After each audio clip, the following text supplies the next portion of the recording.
Welcome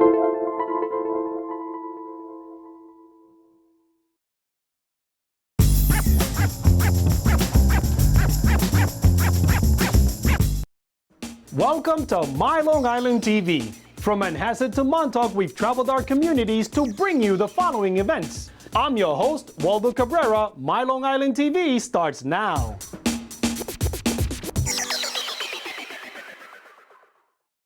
This morning, like every morning, my friend Luis wakes up to this. So Tuesday Takes Me There is a children's picture book. It is really the journey that a man, and in this case myself and Tuesday, a dog, have from New York City to basically Washington, D.C. If I wasn't feeling okay, if I was stressed out, Tuesday would give me a little hug like this.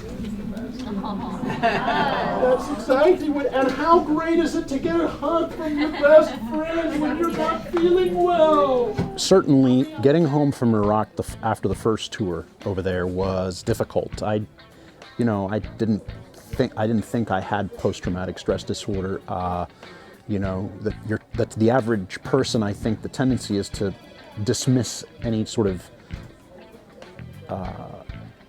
effects of that unless you absolutely have to deal with something.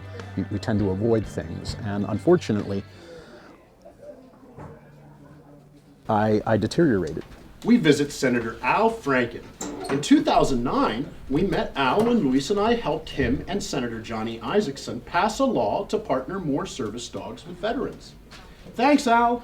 In 2008, it was a very novel idea to partner service dogs like Tuesday with veterans, particularly veterans afflicted by PTSD.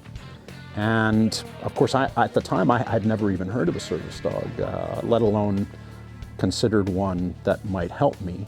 So the more research I did, the more excited I became at a highly trained dog partnering with me to help mitigate my disabilities. Look, Tuesday, it's Manhattan! So many tall buildings, a few small buildings, and one that's taller than them all. Let's go there. It's an exciting, fun, educational look at a few issues, including living with disabilities, mental health, but also how service dogs help people with disabilities, not only to just go about their day-to-day, but to thrive. We find our seat on the Amtrak train. Luis makes a comfy place for me.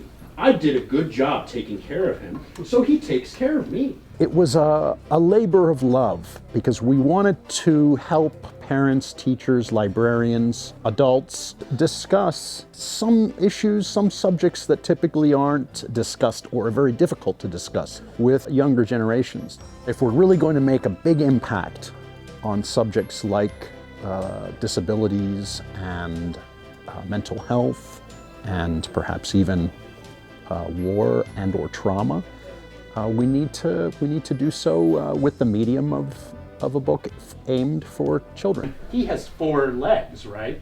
And he's 80 pounds, so he's very sturdy.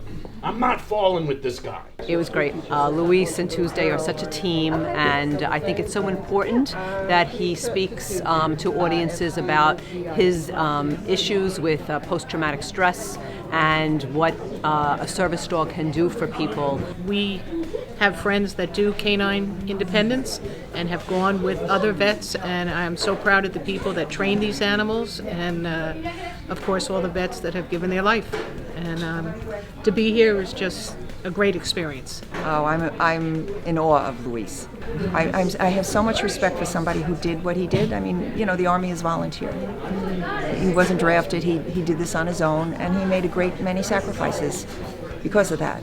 Part of the reason why we're here at Book Review is because we're huge advocates for animal-assisted therapy. They're extraordinarily efficacious in helping people with physical and or psychological disabilities.